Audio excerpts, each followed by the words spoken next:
Before this video really begins, I want to take a moment to honor a couple of local spots that meant a lot to us. On January 20th, I went to the Pan Kitchen Mini Pot and Thai in Oak Park with Rosendo, a low-key favorite, and one of those places you're just grateful exists when you find it. Then on January 19th, I was at Billiards Plaza in Simi Valley with Ralph, and it felt especially important to go because Billiards Plaza officially closed permanently on January 21st, 2026. It's been a true local staple, and we had the honor of visiting just before the final goodbye. These places might seem simple, but they hold memories, and they're part of what makes our cities feel like home. So before we jump into the rest of the video, I wanted to pause for a second and show them some love.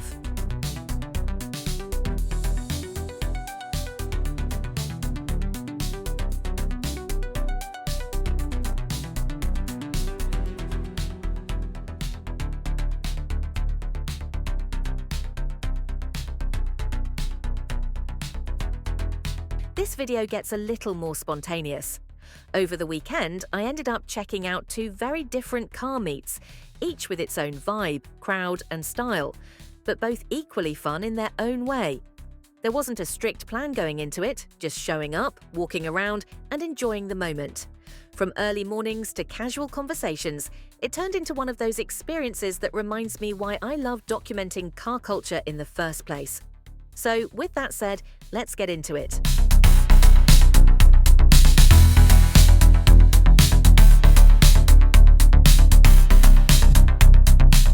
Our first stop of the weekend took Rosendo and me to the Conejo Cruise Inn, happening on Saturday, January the 24th, 2026, from 8 to 10 in the morning. The meet was held at the Dos Vientos Community Center, over in Newbury Park, with cars lining up beneath the solar panel parking area.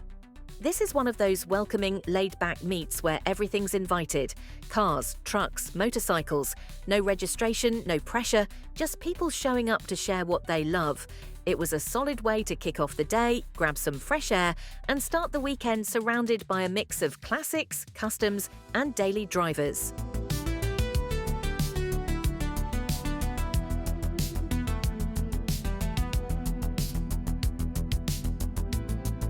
I've mentioned this in previous videos, but this first meet follows the Cars and Coffee tradition, a format that started in the early 2000s right here in Southern California. What began as small weekend gatherings around places like Crystal Cove in Newport Beach eventually grew into the more well-known Cars and Coffee meets in Irvine, officially taking shape around 2006. The idea was simple: no trophies, no pressure, just people showing up early to share cars, stories, and a cup of coffee. That laid-back, community-driven style is still what defines meets like this today.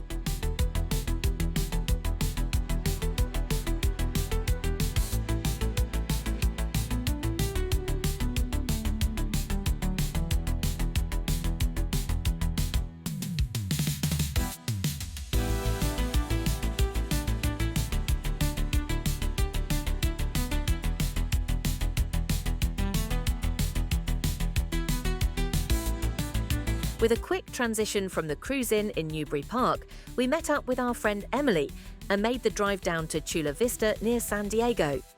After a few hours on the road, we spent the night grabbing dinner at a spot called Euphoria Lounge, located at 729 4th Avenue in San Diego.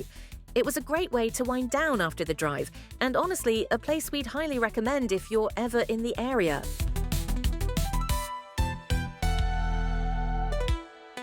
While we were there, we also shared some hookah, which actually has a long history going back to 16th century India, where smoke was first filtered through water as a smoother, more social experience.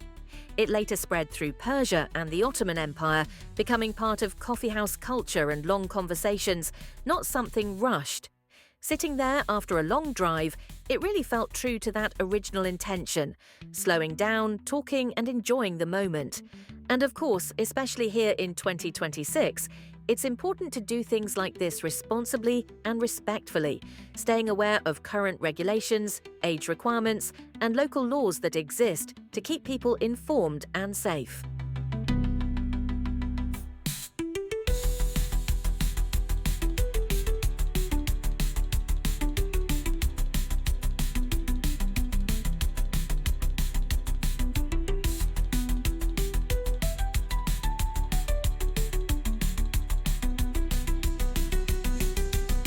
And the whole reason we made our way down to Chula Vista was for the South Bay Cruisers Black Angus Steakhouse Car Show. This meet takes place at 707 E Street in Chula Vista, happening on the fourth Sunday of every month from 10:30 a.m. to 1:30 p.m. It's a free event, open to all, with raffle prizes and even a 50-50 raffle. If you bring the flyer back, you can also get one free raffle ticket, which is always a nice bonus. It's one of those laid-back community car shows that brings people together over good cars, good food, and a solid local car culture.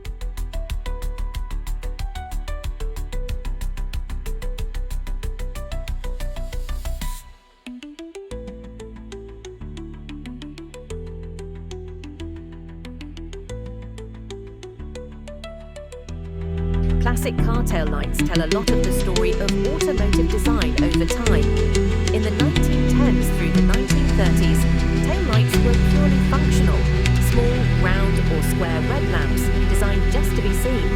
By the 1930s, they started taking on sleeker torpedo-shaped designs, often mounted on the fenders. The 1940s and 1950s changed everything. This was the era of fins, jets, and space-age inspiration.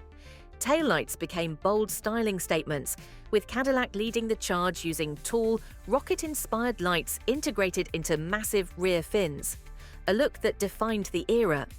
In the 1960s, taillights became more refined and integrated into the body itself.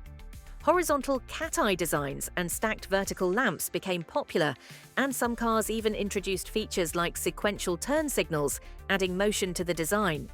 By the 1970s, safety regulations played a bigger role. Tail lights grew larger and more standardized to include reverse lights and meet visibility requirements, sometimes trading style for function. Throughout it all, red remained the standard color for safety, but certain manufacturers experimented with clear or multi-lens designs, especially in the 60s, showing that even something as simple as a tail light could reflect innovation, identity, and the era it came from.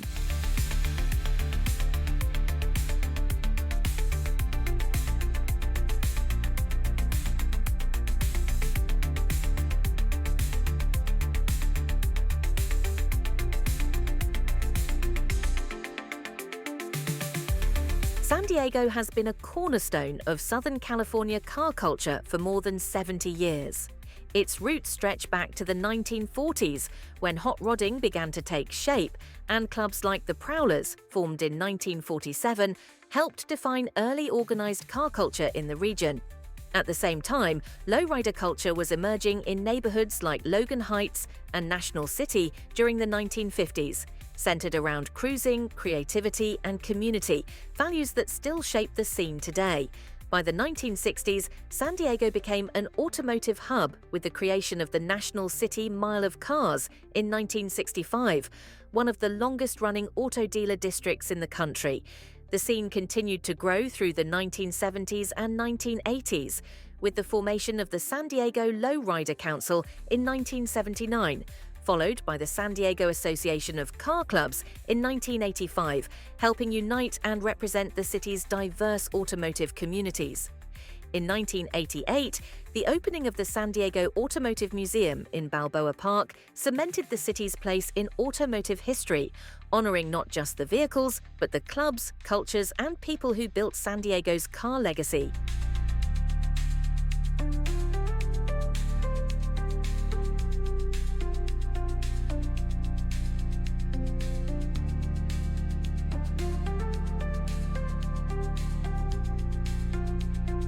When cars first appeared in the early 1900s, color was actually more flexible than people think. Before mass production, early vehicles came in reds, greens, blues, and greys. But once the assembly line took over, practicality ruled. And from 1914 to 1926, Ford famously offered the Model T in black only because it dried the fastest. By the 1930s, technology caught up with creativity. Metallic paints appeared for the first time, originally using fish scales to create shine, later replaced by aluminum flakes. After World War II, the 1950s exploded with optimism. Pastel pinks, mint greens, turquoise, and bold two-tone paint jobs became part of the car's identity, not just its finish. The 1960s pushed color even further, especially with muscle cars. Bright reds, oranges, yellows, and purples were designed to stand out and reflect power and performance. Then the 1970s shifted gears again, favoring earthy tones like olive green, harvest gold, and brown, mirroring cultural and environmental trends of the era. By the 1980s and 1990s, car colors became more conservative. Neutrals like white, silver, beige, and grey took over, driven by resale value and mass market appeal. While a few experiments popped up, like the Volkswagen Harlequin, the industry settled into the clean, understated palettes we still see dominating today. Each era's colors tell a story, not just about cars, but about the culture, technology, and mindset of the time.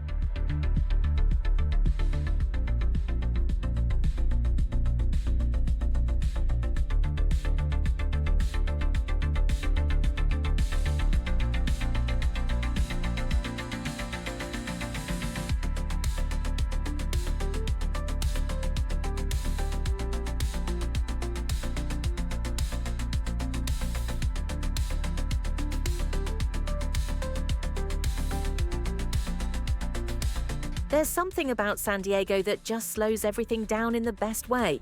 Clear skies, that coastal light, and a warmth in the air that makes even a simple day feel special. The cars, the people, the conversations, everything just flows differently here. It's the kind of place where you don't rush the moment, you let it roll. And on a day like this, with the sun out and engines humming, it felt like the perfect backdrop to just take it all in.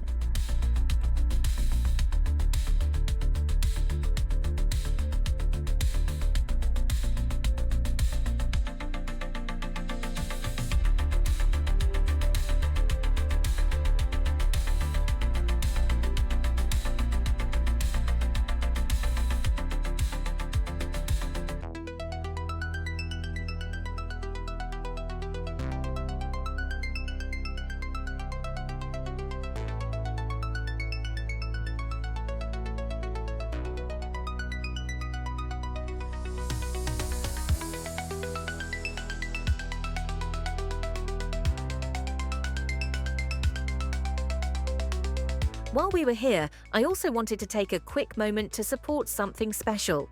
This is Elena's Girl Scout cookie fundraiser, and every order helps her reach her cookie goals while supporting her troop and building leadership skills. I'll have the link in the description if you'd like to order online and show your support. Thank you to everyone who helps make opportunities like this possible.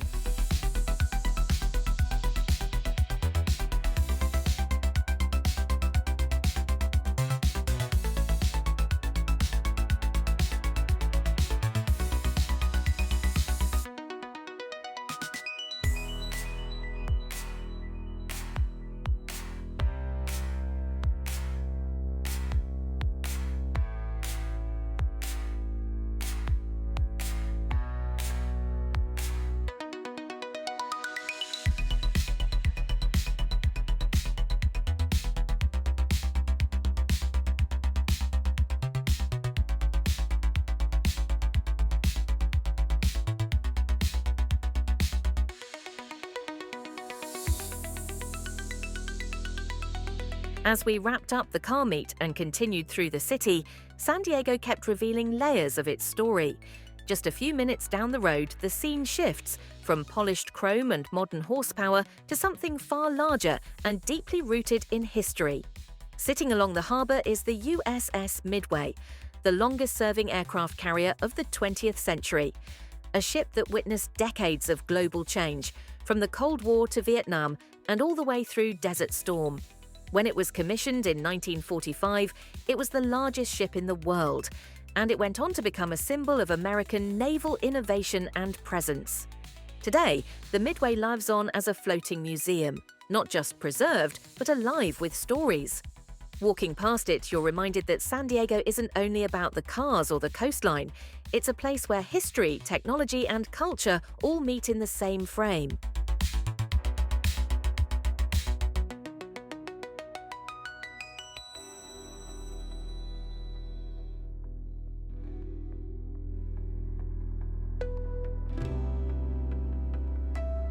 As the day started to wind down, we made our way along the harbour to wrap things up the best way possible, with good food and a view.